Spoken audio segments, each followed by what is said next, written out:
Bonjour, voici l'analyse du thème de la nouvelle lune. La nouvelle lune qui aura lieu le 30 avril à 20h29. Ça, c'est l'heure Greenwich. Donc, il sera par exemple en France 2 heures de plus. 22h29. Avec cette conjonction ici, le Soleil et la Lune sont collés l'un à l'autre à 10 degrés 29 du signe du Taureau. Et vous voyez que, en fait, cette conjonction est en harmonie ici avec Mars. C'est plutôt positif et favorable, surtout, on va dire, aux natifs du Taureau, surtout aux natifs des Poissons, évidemment, puisque ce sont les signes dans lesquels ces configurations se produisent. Donc c'est intéressant. Et d'un point de vue général, ça indique aussi que cette période, qui va durer jusqu'à la pleine lune, puis la pleine lune durera jusqu'à la nouvelle lune suivante, donc pendant à peu près 2 semaines jusqu'à la pleine lune, la période sera probablement marquée par une augmentation des capacités de gestion de l'émotionnel et de la force, qui est représentée par Mars. Après tout, Mars, c'est le dieu de la guerre. Alors que la Lune représente cet émotionnel, la Lune représente la famille fondamentalement, le foyer, la résidence, et le Soleil, c'est l'énergie de vie, tout simplement. Sans lui, nous ne serions pas là pour parler de quoi que ce soit. Donc, cette conjonction est intéressante aussi parce qu'elle détermine, elle signale le début d'un nouveau cycle, un cycle lunaire.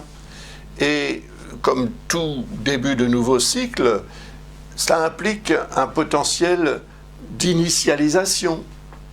Un projet, par exemple, que vous pourriez avoir. Si vous avez un projet, eh bien, le focaliser sur cette date du 30 avril pour entrer dans l'action et éventuellement, évidemment, réaliser ce projet, ce serait, à mon avis, une bonne idée parce que ces configurations sont quand même positives. On a des dissonances ici, une avec le nœud lunaire nord et une avec Mercure, qui sont plus ou moins pour Mercure, c'est quand même assez léger, mais quand même, il y a ce genre de dissonance qui est en provenance de Saturne et de Vesta. Ça indique quand même qu'il faudra faire preuve de patience, de tempérance aussi, et peut-être également travailler sur l'harmonisation des choses, équilibrée, avec peut-être davantage de diplomatie. La diplomatie est représentée par Vesta, puisque Vesta représente notre besoin de préserver ou de restaurer l'harmonie et l'équilibre dans la vie. Et par extension, le bien-être qui en découle. Donc ça, ce sera quand même soumis à des réalités qui sont représentées par Saturne. Peut-être même, on peut dire, une forme de fatalité. Après tout, Saturne représente aussi cette fatalité, c'est-à-dire qu'il y a quelque chose de karmique dans l'influence de Saturne qui va se manifester et dont il va falloir tenir compte, aussi bien dans votre vie personnelle que d'un point de vue beaucoup plus global, sur le plan terrestre, sur le plan de la situation actuelle dans le monde, de la situation au moment de cette nouvelle lune, et de ce que l'on sera en mesure peut-être d'en attendre ou d'en tirer, en termes aussi de leçons de vie, finalement. Si Saturne est relié au karma, il est relié à ce qu'on doit apprendre dans cette existence présente pour se préparer à l'existence future, la prochaine vie. Alors, cette conjonction, elle est quand même aussi conjointe, ça veut dire qu'il y a un rapport très étroit avec Uranus, qui est ici. Donc Uranus, en fait, c'est l'idée de changement. Ce changement, il s'est imposé. Il s'est imposé à nous, on va dire naturellement, entre guillemets, du fait de la pandémie, par exemple. À partir de 2020. En 2018, d'ailleurs, Uranus est passé en Taureau, et il s'y est vraiment installé à partir de 2019. Et donc, c'est quand même symbolique d'une période relativement longue, puisque Uranus est une planète lente. Elle aura séjourné 7 ans dans ce signe quand elle en sortira pour passer en Gémeaux, 7 ans à nouveau. C'est une période marquée par des changements. Et ces changements sont des changements radicaux qui sont a priori irréversibles parce que Uranus ne repassera jamais dans ce secteur du thème de quelqu'un, à part si cette personne vient de naître ou si elle a moins d'une dizaine d'années ou à la limite d'une vingtaine d'années, puisqu'il faudrait attendre 84 ans pour que ça se reproduise. Donc c'est un phénomène unique et par ce sens-là de rareté en fait l'importance. Il est symbolique de ce qui se passe effectivement depuis le début de la pandémie et ce qui continue à avoir une influence en termes de changement de nos habitudes dans la relation à la Terre. Après tout, le signe du Taureau, c'est le premier signe de Terre, il représente la Terre elle-même, il représente le globe et il représente ce que l'on tire aussi de la Terre, c'est-à-dire l'alimentation. Et l'alimentaire, c'est-à-dire le travail, qui est nécessaire pour gagner sa vie, pour payer son pain, et voilà. Donc c'est très intéressant de voir cette conjonction se produire proche d'Uranus comme ça. L'année dernière, ça a été la même chose, puisqu'il y a une nouvelle lune en Taureau tous les ans, c'est évident.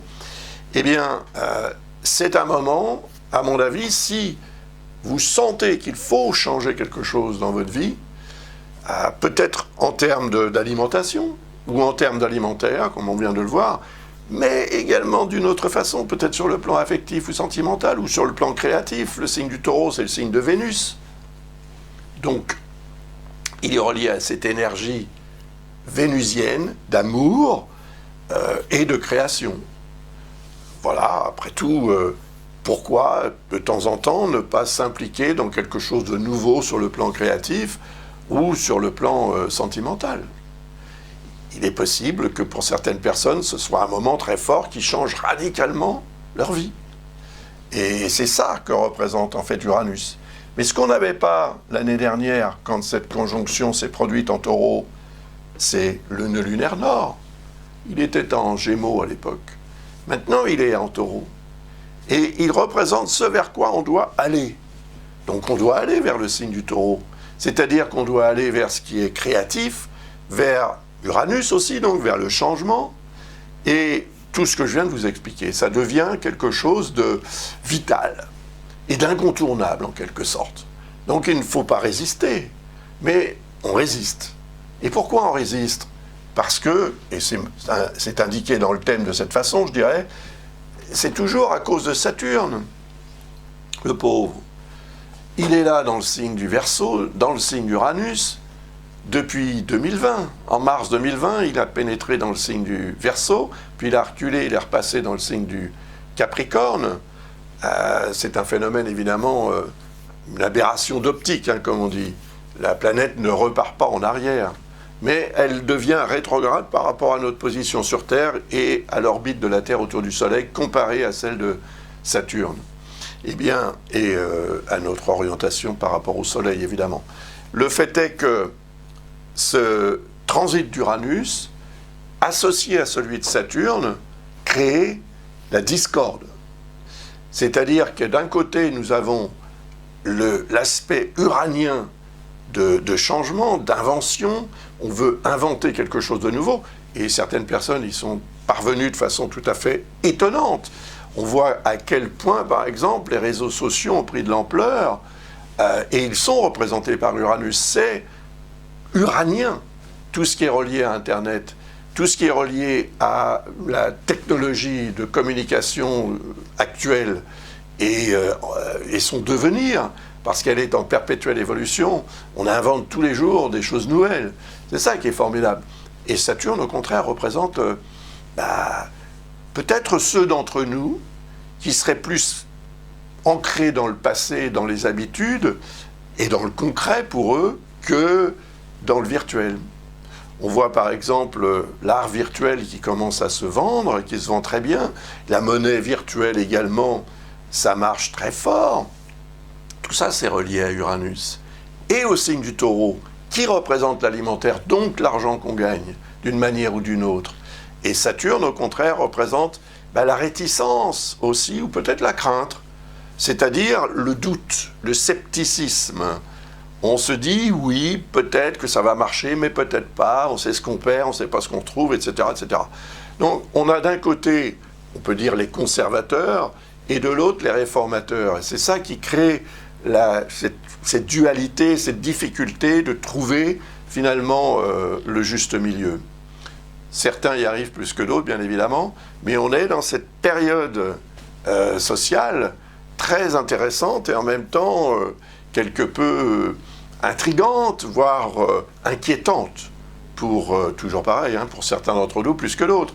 Il y en a qui font des prouesses extraordinaires pendant ce genre de configuration, n'affectent pas nécessairement ceux qui vont de l'avant et qui s'engagent dans cette inventivité nécessaire parce que c'est une question quelque part de survie pour certains et pour d'autres c'est une question d'ambition personnelle qui vont se réaliser malgré les difficultés qui sont dépassées, surmontées, comme si en fait il était tout à fait normal d'avoir sur son chemin finalement des obstacles. Et oui, c'est normal.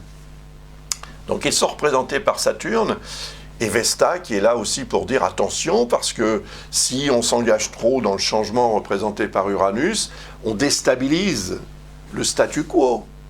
On n'est plus dans cette zone de confort finalement. On se remet en question et ça pose problème bien sûr parce que c'est déstabilisant. Et on n'aime pas trop nécessairement être déstabilisé, à moins d'avoir un esprit très aventurier. Donc cette nouvelle lune, elle suggère quand même si ce nouveau départ doit s'imposer, parce qu'il est nécessaire, parce que vous le souhaitez, parce que vous le convoitez, parce qu'il se profile à l'horizon, profitez-en. Je fais ces vidéos en avance pour que justement on ait le temps de se préparer aux configurations qui vont se présenter le jour d'une nouvelle lune, le jour d'une pleine lune. Et puis la lune va continuer son périple autour du zodiaque, bien évidemment. Elle va produire des configurations, une conjonction avec Uranus très rapidement après, puisqu'il est à 4 degrés d'Uranus, donc ça correspond à 8 heures. Donc le lendemain, ici on est le 30 avril, le 1er mai, on aura une conjonction avec Uranus. Voilà, le changement peut s'engager à ce moment-là. Un changement majeur sur le plan social, sur le plan politique peut-être, un grand changement. Quelque chose qui viendrait révolutionner en quelque sorte, parce que Uranus représente ce qui est révolutionnaire. Uranus, c'est la révolution. Donc la révolution de quelque chose, c'est la transformation radicale de cette chose pour en créer une nouvelle ou pour développer de façon complètement nouvelle cette originalité qui est représentée par Uranus aussi. Alors, on verra, comme on dit, mais au-delà du « on verra », il faut aussi agir par rapport à ce que l'on désire, par rapport à ce qui nous semble être le plus concrètement positif et le plus réaliste également. Donc il ne s'agit pas non plus de passer dans le mode rêve à réaliser. Cela dit, les rêves à réaliser sont représentés par Neptune. Et vous voyez qu'on est en ce moment dans la logique d'énergie de cette conjonction Jupiter-Neptune. Certains d'entre vous ont peut-être,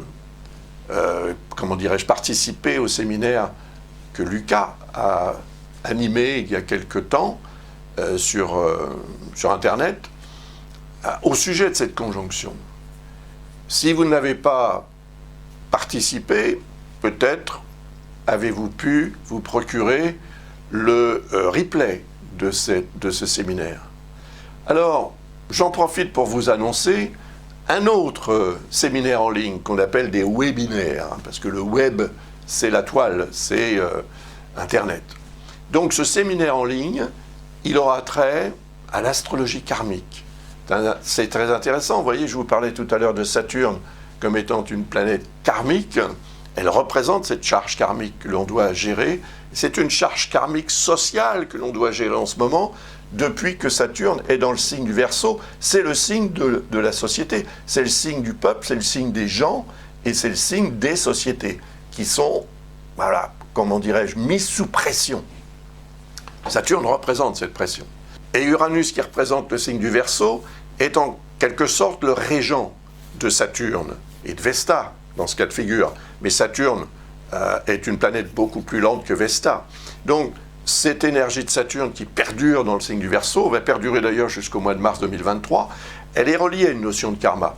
Donc, Lucas va justement animer un séminaire en ligne qui concernera l'aspect karmique de notre situation actuelle, mais également le karma en général. Comment déterminer son propre karma et, à partir de cela, comment déterminer son chemin de vie, voire même, pourquoi pas, sa mission de vie. Après tout, nous sommes dans une existence qui nous prépare à la suivante.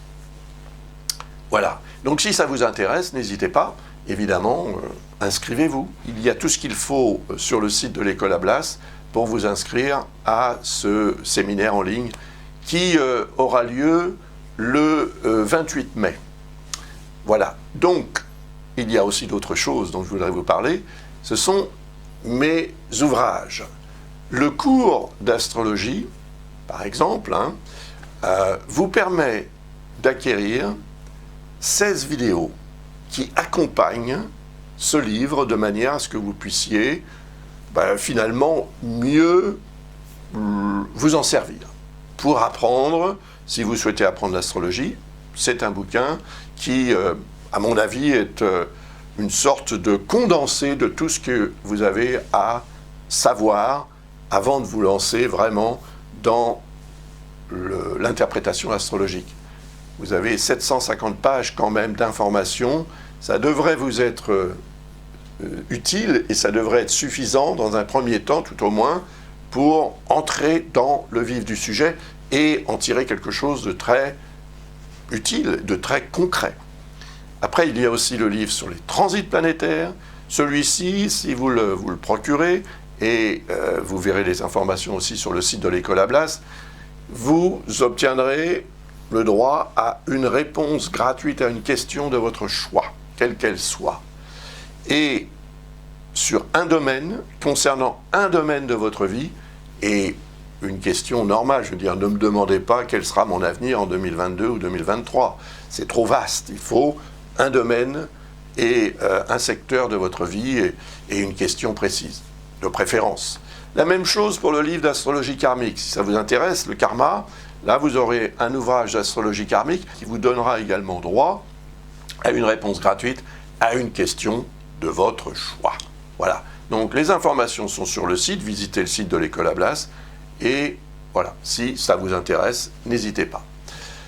Je continue.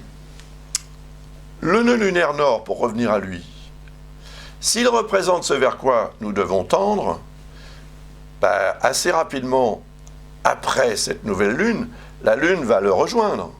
Vous voyez, elle est à 13 degrés. Il faut 2 heures environ à la lune pour parcourir 1 degré autour du zodiaque, qui fait 360 degrés. Donc, ici, on a 13 degrés qui séparent 10 et 23, ça fait 13, la différence. 13 degrés, ça nous fait 26 heures. Donc, c'est encore le lendemain, en fait. Le lendemain soir, le 1er avril au soir, la Lune passe sur le nœud lunaire nord. On est, et on le sera d'ailleurs avant, puisque la nouvelle Lune se produit à 20h29 Greenwich, mais vous avez ici cette conjonction à 10 degrés, ça correspond à peu près à 20 heures, donc en fait, en tout début de journée, le 30 avril, la Lune entre en Taureau. Et on entre dans cette énergie de nouveaux départs, de nouveaux cycles, de changements, Uranus, de ce vers quoi il faut tendre, ce vers quoi il faut aller pour améliorer les choses de préférence. Et si vous avez un projet ou si vous êtes dans une situation qui nécessite de prendre certaines décisions, eh bien, je pense qu'en focalisant sur cette période, ou en considérant que c'est la période au cours de laquelle vous aurez le plus de chances de pouvoir obtenir satisfaction, faites-le. parce que vous serez, je pense, récompensé. Mercure sera rejoint aussi, donc il est à 0 degré des Gémeaux. Ici, on a évidemment 20 degrés, c'est une quarantaine d'heures, donc c'est à peu près 2 jours, un peu moins. Mercure représente ce qu'il faut dire, ce qu'il faut comprendre, ce qu'il faut partager, là où nous devons aller, prendre le chemin vers ce qui nous attend, ce que l'on souhaite obtenir, ce que l'on peut obtenir aussi grâce à notre intelligence qui est représentée par Mercure, grâce à nos capacités de communication, grâce à tout ce qui peut nous permettre d'échanger avec les autres, d'entrer en relation avec les autres, mais également avec nous-mêmes, car on a aussi des questions qui ont besoin d'être posées, donc on va se les poser. On voit dans ce thème que Mercure vient d'entrer dans le signe des Gémeaux, il est à 0 degré 49, donc il est dans le premier degré du signe, c'est le degré le plus fort, c'est le moment où la planète plonge dans l'énergie du Gémeaux, et en plus, Mercure, c'est la planète des Gémeaux, mais elle va rétrograder. Elle va rétrograder pendant cette période, et c'est pourquoi il faut, je pense, agir avant la rétrogradation de Mercure, dire ce que vous avez à dire, exprimer ce que vous avez à exprimer, écrire ce que vous avez à écrire, je ne sais pas, répondre à tout un tas de choses, imaginons que ce soit un examen, un concours ou quelque chose que vous avez à faire, ou un rendez-vous pour du travail, une interview, quoi que ça puisse être, qui vous met en rapport avec l'autre ou les autres d'un point de vue intellectuel ou cérébral, eh bien, c'est soumis à l'énergie de Mercure. Et c'est pour ça qu'il vaut mieux s'engager dans ce processus avant la rétrogradation de Mercure. Parce que quand Mercure va rétrograder, son énergie va devenir beaucoup plus molle. Et vous risquez au contraire de faire des erreurs de jugement et de comportement. Mercure, c'est aussi la mobilité, donc c'est les voyages, les déplacements, les rencontres aussi, les relations humaines en général. Tout ça, c'est lié à Mercure qui est quand même dans la mythologie le messager des dieux. Donc c'est quand même l'astre qui représente notre capacité à aller d'un point A à un point B ou C ou D ou Z en toute conscience, donc en prenant aussi nos responsabilités. Et dans le signe des Gémeaux, il est en pleine forme puisque c'est son signe. Donc il va y aller très fort en termes de communication, ça va devenir très intense. Cette rétrogradation de Mercure, évidemment, il faut s'y préparer. Elle va commencer le 11 mai. Donc ça veut dire qu'il y a à peu près une dizaine de jours, ou un peu plus, pendant lesquels l'énergie de Mercure sera de notre côté. On peut dire de notre côté à tous. Parce que finalement, que vous soyez du signe des Gémeaux ou d'un autre signe, vous êtes au centre du zodiaque. Nous sommes tous là. C'est la Terre qui est là. C'est le système qu'on appelle système géocentrique. La Terre est au centre du zodiaque. Donc tous les astres agissent comme ça sur cette Terre. Et nous sommes tous dessus. Donc nous recevons tous cette énergie de Mercure, celle du Soleil, de la Lune, des Vénus, etc. Donc, c'est une période qui devrait être propice, cette dizaine de jours ou un peu plus, pour exprimer ce qu'on a exprimé, pour s'engager, par exemple, par contrat, signer quelque chose, s'engager sur papier, que ce soit virtuellement ou vraiment sur un document à signer, de la main, c'est une période à choisir. Alors, bien sûr, il faut tenir compte du fait que Mercure est en dissonance avec Saturne. Mais c'est un faux aspect. C'est un faux aspect parce que Verseau et Gémeaux sont des signes harmoniques du point de vue des éléments qui les représentent. Signe d'air. L'air et l'air. Facile à mélanger, n'est-ce pas? Donc, ça veut dire qu'il y a dans cette notion de faux aspect ou aspect caché, comme on les appelle aussi en astrologie, quelque chose de caché, tout simplement. Donc il faudra faire preuve de vigilance et peut-être accepter une forme de remise en question qui sera présentée par Pluton, afin de pouvoir s'engager dans le processus de communication et ou de réalisation par le biais de l'intellect qui agira pour favoriser cette réalisation, même si elle implique une forme de sacrifice qui serait représentée par Saturne. Peut-être même faire preuve d'un peu de patience, ne pas s'engager trop rapidement. Mais bon, je pense qu'il y a quelque chose à apprendre de cette énergie saturnienne qui continuera de s'imposer jusqu'en 2023. Donc, jusqu'en mars 2023, sachons quand même qu'il sera peut-être plus compliqué d'imposer de façon harmonique et sans qu'il y ait de discussion ni de confrontation avec l'aspect uranien des choses dont je vous parlais tout à l'heure. Voilà, il faut en prendre son parti, comme on dit, mais aussi préparer. Parce que lorsque Saturne passera en Poisson à partir de mars 2023, l'énergie va devenir beaucoup plus gérable. Et les choses de la vie en général, dans nos existences, à tous, plus pour certaines personnes que d'autres, bien évidemment, c'est toujours pareil. Et ça peut se voir en fonction de votre thème personnel, bien sûr.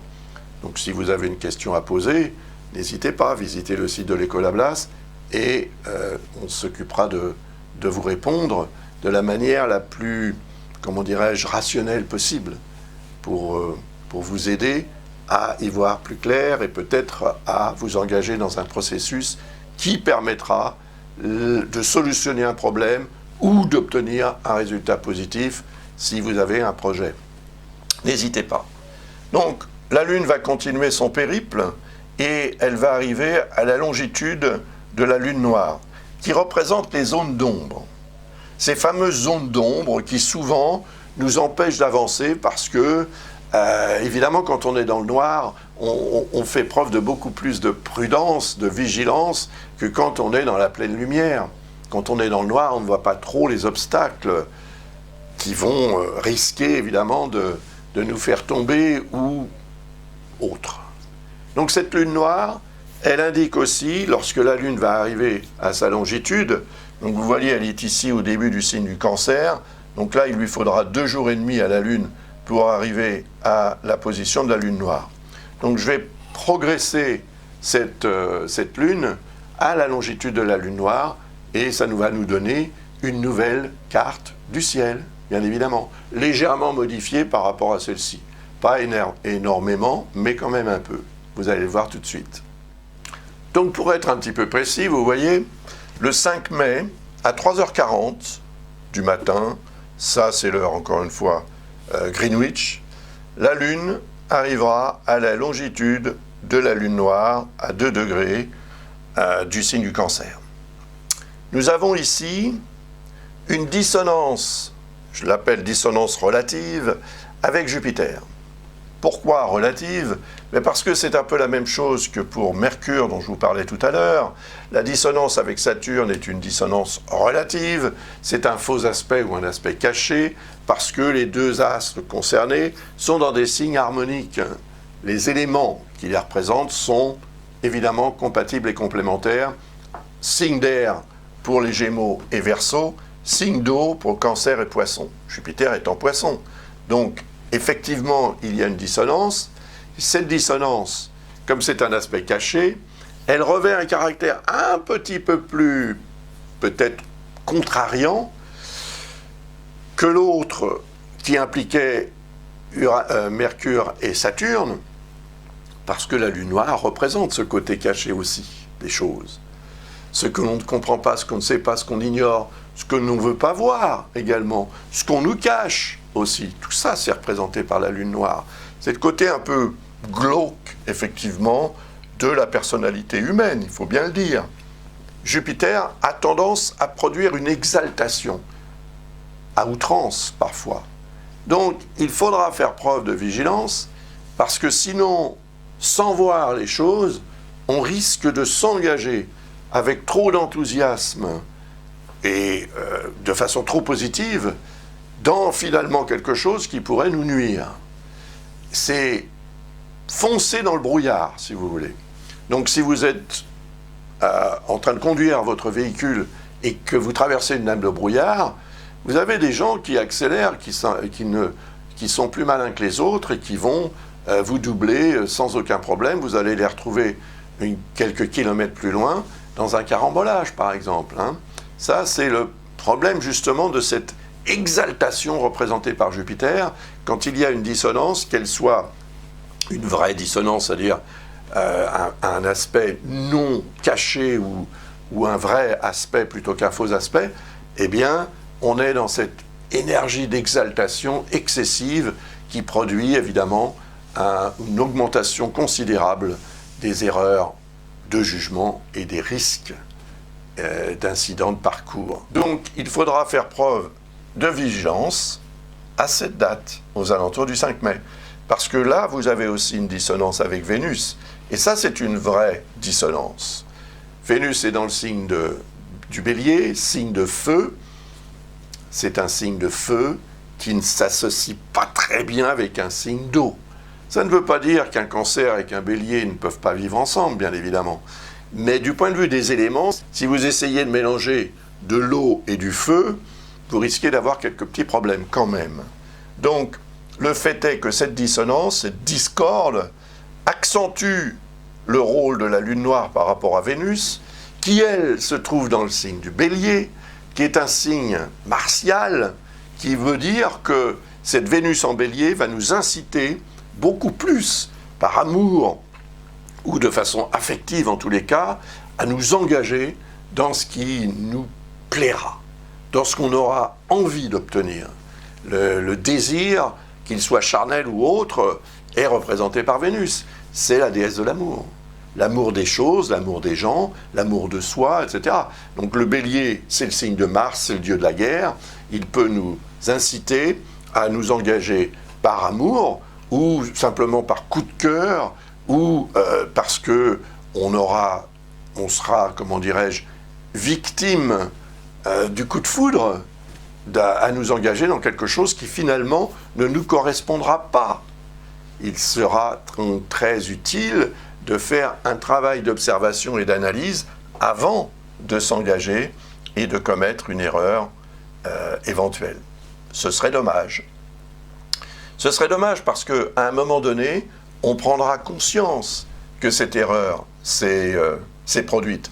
Et peut-être en prendrons-nous conscience lorsque la Lune arrivera à former une dissonance avec cette petite chose-là, c'est Chiron. Chiron qui représente la maladie, qui représente aussi tout ce qu'il faut faire finalement pour éviter de tomber malade. Et quand je parle de maladie, ce n'est pas forcément la maladie en tant que telle, ça peut être par exemple ici la maladie d'amour. Donc soyons vigilants, parce que lorsque la Lune va atteindre 14 degrés du signe du Cancer, c'est-à-dire une vingtaine d'heures ou un peu plus après cette heure-là, donc dans la soirée ou au petit matin du 6 mai, il y aura une dissonance avec Chiron. Et peut-être que finalement, si ce coup de foudre évoqué à travers l'énergie de Vénus se produit, le lendemain, il a disparu. C'est quand même quelque chose dont il faut prendre note, parce qu'on peut s'engager dans quelque chose qu'on envisagera à beaucoup plus long terme, alors que finalement, ça ne durera pas. Ça peut brûler de façon très intense, mais comme un fétu de paille. N'oublions pas qu'on est dans le premier signe de feu, c'est le signe du Big Bang en fait, donc ça peut être un vrai Big Bang, effectivement. Mais ce Big Bang peut nous coûter plus cher que ce qu'il nous rapportera, entre guillemets, ou il peut paraître beaucoup plus positif à long terme que ce qu'il ne le sera. Donc, prudence, parce que ça peut entraîner toutes sortes de soucis ensuite qu'il faudra gérer à beaucoup plus long terme. Voilà. Donc ensuite, la Lune va continuer son périple et elle arrivera éventuellement à l'opposé du Soleil pour produire une pleine Lune. Et cette pleine Lune, elle sera analysée évidemment puisqu'elle donnera naissance à un thème astral que je me ferai un plaisir d'étudier avec vous, ou pour vous, d'ici une quinzaine de jours. Voilà. En attendant, je vous souhaite une très belle pleine lune, parce que la pleine lune du mois d'avril, elle arrive là, très prochainement, et je vous souhaite aussi une très heureuse nouvelle lune. Si c'est le changement que vous souhaitez, vous voyez que là, il y a une conjonction Soleil-Uranus en même temps que la conjonction Lune noire, et que cette conjonction Soleil-Uranus est en harmonie avec Mars. Donc ça veut dire quand même aussi que le 5 mai serait un moment idéal à choisir pour décider du changement. Ça n'a rien à voir avec cette dissonance ici, qui peut effectivement nous faire commettre quelques erreurs par amour. L'amour est aveugle, comme on dit, attention à ça également. Mais cette conjonction Soleil-Uranus en harmonie avec Mars, c'est quelque chose de très favorable à l'action à prendre, à la décision à prendre pour s'engager, pour réaliser, pour imposer le changement. Donc voilà, vous savez tout. Maintenant, à vous de jouer. Au revoir, à bientôt.